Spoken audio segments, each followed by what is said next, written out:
Philip Jordan is with us this morning to talk to us about his story. Philip, good morning to you. How you doing? Good morning, Ger.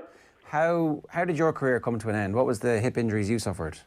I suppose I ended up getting both hips repaired, the labrum repaired, a bit like Luke, I think, had on his good hip as such.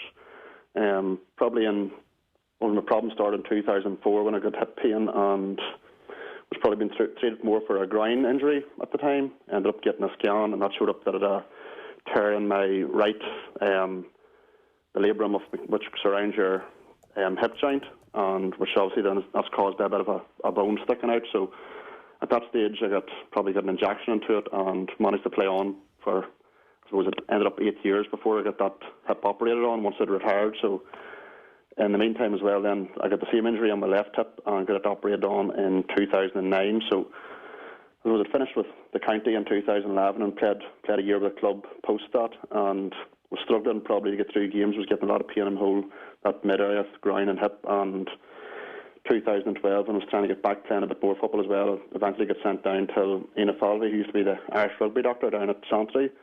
And I suppose he had no loyalty to me in terms of he wasn't treating or hadn't been part of any teams that I played for, and Ian had just looked at the scans and said, look, if you continue to play football, you're just going to do more permanent damage and you're going to bring on a hip replacement in a shorter time frame. So my advice is that you should pull the pin if you want to look after yourself for the long-term health. And I suppose when I heard that from someone as highly respected as Ian, plus that had no loyalty, and that was someone like us on the outside, that's when I made the decision then that take that advice and pull the pin in terms of playing football altogether at that stage. Is there anything that would have altered that outcome if you'd had treatment earlier on? I suppose when this tear in the hip joint was found in 2004, I went on and played for 8 years, which certainly wouldn't be advisable, I don't think, for anyone probably to play so long with that without getting it repaired. If it had been repaired quicker, certainly the arthritis wouldn't have set in, that's I suppose the biggest issue in terms of long-term damage. I suppose as a player you don't want till your season goes on for so long. I was fortunate enough playing for Tyrone that were competitive and with long seasons, and that obviously delays the club season, so you have to finish that out as well. And I suppose in terms of Luke, having heard Luke's story, his is slightly different in that I suppose Luke was battling probably to get a position in the senior setup. He was on the fringes of the team and didn't feel that he could take the time out maybe to stand back and take that decision, maybe to move away from it for 3 or 4 months. Whereas I suppose as my career went on, I did prefer quite a few league campaigns out anyway, and only maybe come back playing in April, and that probably allowed me, I suppose, to play on till 31 with the county. Whereas if I had been on the fringe of the team and pushing it and not taking that time maybe to do a bit of prehab, then I probably could have been finished quite a bit earlier. But I suppose ultimately if I had to get the hip operated on at an earlier stage, that may have lengthened my career. And look, when I finished playing with the county, it wasn't anything to do with injuries. It was I wanted to give a bit of time to my club as well, and that's probably the one, I suppose, regret that I had, that I only got one season with my club after I finished playing with the county. And that's, I suppose, my own club with the two Kavanagh brothers and Ryan Mallon. We suffered greatly without us being available for all the games, so that's certainly a regret that I never got the opportunity to give back to the club probably what they had sacrificed in terms of me playing for the county. It's interesting that you said a few moments ago that NFLV had the advantage of actually just being separate to the Tyrone setup. He'd never worked with you previously. Like, was your sense previously from not even medical professionals but people within setups that because they were involved and were invested in the success of your team, that they kind of pushed you through things that perhaps you shouldn't have been pushed through? No, to be fair, I don't think they would have. I think I suppose they're in a difficult position as well, where they're, I suppose, constrained by budgets themselves as well, so they can't send players for scans every so often to check how an injury's progressing. And look, the players are pushing them as well to get back. Look, I remember when I joined the county squad, getting cortisone injections was sort of a thing that was nearly not frowned upon, but it was a last resort type thing. And it come to a stage where certainly I would have went to the medical team and says, look, this isn't getting any better. Can we get an injection here to try and get me back playing when it's come to championship time? And look, I think probably every sport's the same. Certainly when you get to the stage of when it's during league football, I suppose I was able to take the decision to take that bit of time as well, because if I knew if I got back fit that there was a good chance I could still get my starting place in the team. But when it comes championship season, you didn't want to be missing any championship matches. And I think the medical teams are in a tough position as well, that the players are pushing them plus the management's pushing them, so they're sort of in a rock and a hard place. And I don't think any medical person as well wants to say to you, look, your decision should be you should retire from football. ultimately that decision has to come down to the player. But if somebody again like Keaney has no loyalty, he doesn't know you, he's just going to look at the cold face, and he's never going to see me again once I walk out through the door. So it's very easy for him to say, I suppose from a medical perspective, what I should do, and I suppose when you become friendly with the medical team as well, like those people are your friends at the end of the day, and they don't want to make the decision for you. They can give you all the medical advice and tell you what the potential long-term damage is, but no one's actually going to say you should retire from football, and I totally understand that. If I was in their position, I would be the exact same as well. So did you end up getting cortisone injections into your hip? Yeah, I would have had, I think, probably on both sides. I probably had 2 to 3 on each one, probably over my career in different parts of the body. I ended up, I think, with 12 or 13 is what it was, which isn't ideal, but I suppose that's what, as a player, you just want to get out in the field and play championship football, and that's really what drives those decisions at the end of the day. Certainly in pre-season time, certainly during league campaigns, it wouldn't have been something I'd be looking at, and the medical team would have been pushing us away from that all the time, but ultimately that's sometimes what gets you back playing, and that's what decision you make sometimes when it comes for championship football. Do you remember what happened in 2004? Was there a single incident which caused the original tear? No, I don't remember anything really happening as such. It's probably we were beaten by Mayo in the quarter-final, so I suppose we were finished reasonably early, probably start of August, and I was down with the international rules squad at the time and just felt this groin pain getting sore and sore, and then eventually just had to pull out because I wasn't fit to basically run beyond 5 yards, and I suppose I was getting treated for groin, but I suppose that's, from a medical perspective, it's very difficult to find exactly, without scanning the area, where is the problem, is it hip or is it groin? I ended up getting 2 hernia operations as well, so obviously that midsection I had a lot of problems with throughout my career, but ended up getting a scan then eventually because the pain wasn't easing. That's what spotted, I suppose, the hip tear. But I do remember probably the second one, which come about, it started giving me bother on, I think, 2009, and I do remember just suddenly getting a lot of pain, whether that was something that happened during training or whatever that just come about, but I suppose ultimately those injuries come from a lot of wear and tear, and I suppose certainly Gaelic footballers seem to be exposed to that sort of injury due to the nature of the twisting and turning and the short sprinting that the game entails. And the long form running, I think that's the other thing. It's like the running. So one of talking to Luke, one of the things was they would do a hard session. He'd get back in the car and sit in the car and not stretch for 3 or 4 hours afterwards, and then get back in the car the next morning, go back for another meeting, and then get back in the car again. And at the end of that, he was feeling that the body just didn't have time to recover from the training sessions. Was that part of what was going on with you guys as well, or is this just that your hips degenerated and irrespective of the amount of stuff that you were doing, you were going to have issues? Certainly, I think my running style, probably would have a fairly crouched over running style, so probably I suppose I was going to be susceptible to that throughout my career. I suppose when you look at having listened to Luke's story, like he was hitting the game when the level of intensity in training, when I was finishing my career, I'd have thought, look, the effort that's gone into playing Gaelic football, the amount of time, the intensity of training sessions can't really go up much more, I would have thought, but certainly from talking to players that are playing, it's went up another couple of notches, and Luke also had the added pressure of playing for multiple teams throughout his career with his university teams, the clubs, and the county. I think every Gaelic footballer has an element of that, but certainly I didn't have that probably to the same level as Luke had.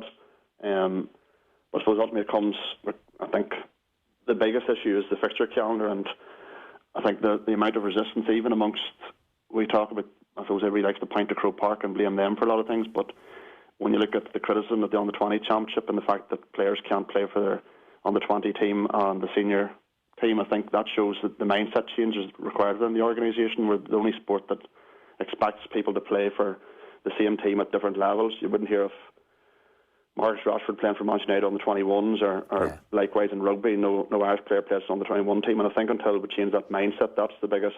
We can criticise Croke Park all we want, but ultimately there's that, I suppose, greed nearly within each team that you want all your players available, but it's physically not possible for the players, and it's only going to do long-term damage like we've seen with Luke. It is greed, isn't it? That's what it comes down to. Like, it's very.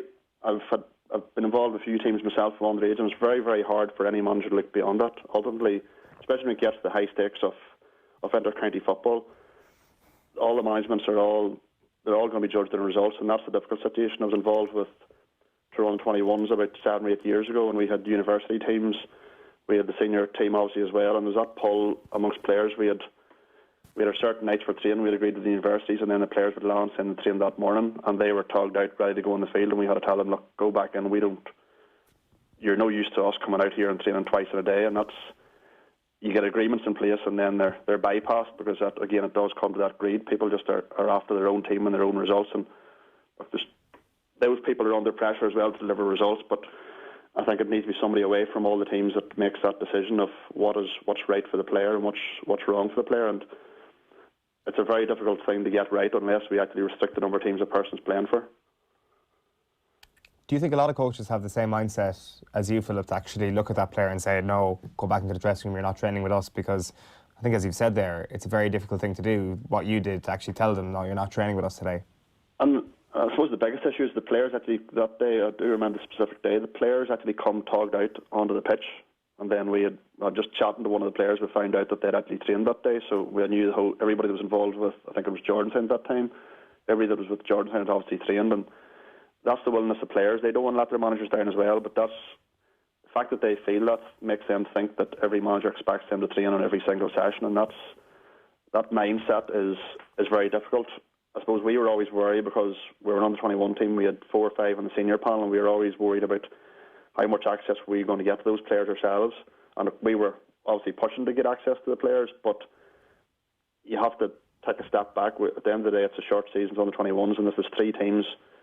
We're trying to do, I suppose, some speed work before the championship, and yet they're in the middle of hard sessions with the senior team, and it's very hard to get that balance right. And I think that's why the under-20s, whether it's under-20s or under-21s, people can debate that change in terms of the age group. But if you're going to play, you can only play for one team in my mind, and I think the GAA have made a good decision on that front. They've maybe made some poor ones as well when it comes to player welfare, but I think most people in the GAA seem to, I suppose, aren't happy with how the under-20s is operated, and that maybe that's throughout the organisation. That's supporters, players, managers, and when you stand back and look at from the perspective of the player and their long-term health, that's a wise decision. But yet there's so much opposition to it, and that's again why I say it's just down purely to completely change the mindset of the GAA. Yeah, well, hopefully people like you telling your story will help with that, because it becomes impossible to ignore a body of evidence where people are coming up and saying, I played too many games over a certain period of time and I put myself at risk. And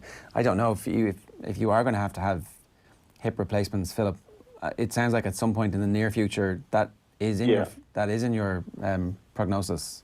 Yeah, it will be. It'll certainly in my right hip. Hopefully my left hip should be okay. I suppose at this stage it's not arthritic, so I suppose I've made the decision myself as well at this stage that I haven't run from I've retired from football, so trying to limit that sort of impact work that you do in the gym. So again, it limits just simple things. I suppose I'd always had an ambition someday to run a marathon, but that's out the window. It would be impossible to try and do that. Well, physically I probably could get it done, but the long-term damage it's only going to accelerate the damage in the right hip. So I think you have to there's mode I tailor, I suppose, my training in terms of what's going to give me the longest period until I have to get a hip replacement, and that's, I suppose, the decision I've made myself.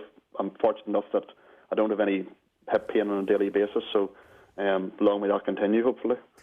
In your case, you were part of one of the greatest teams of your generation. You're one of the greatest teams in Tyrone, the greatest team in Tyrone Gaelic football history. For you, it might have actually been worth it.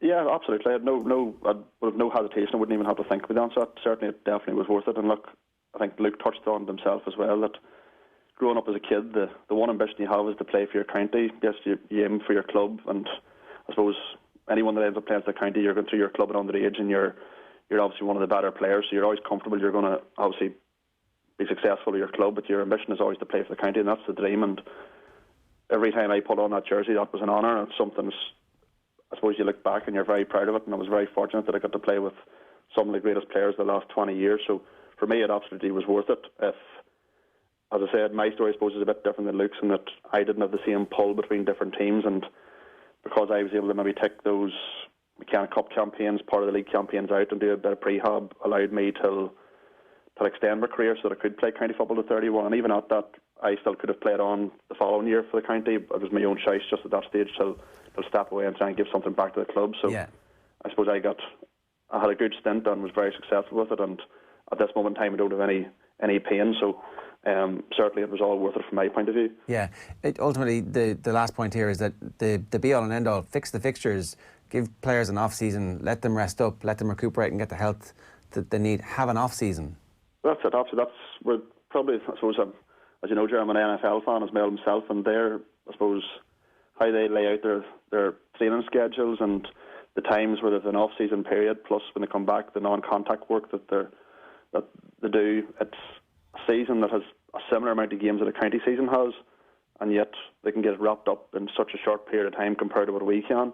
And I think ultimately until you change, like, well, I suppose in 2008 we won the All-Ireland, and my last game for the club was on the 14th of December that year, which was the final league match, and we're actually playing the team that was the winners of that match was going to win the league. And then 3 weeks later I was back out in the McKenna Cup campaign, which that year was end up being the year where I had a lot of hip problems, and I've no doubt that was because of no off-season whatsoever. And until the GAA fixes when I was playing county, I would have loved a shorter county season. So this, I think the players would prefer it to be shortened, and that they could get a proper county season, and then also allow the clubs to get, I suppose, some sort of fixture calendar in place that suits everybody. And that ultimately, that's the thing that has to come from the top of Croke Park. And certainly the proposals that are there at the moment don't seem to be answering those questions. They're picking bits and pieces and improving parts, but unless you make a major overhaul and start from scratch, I think that's the only chance of actually fixing this once and for all.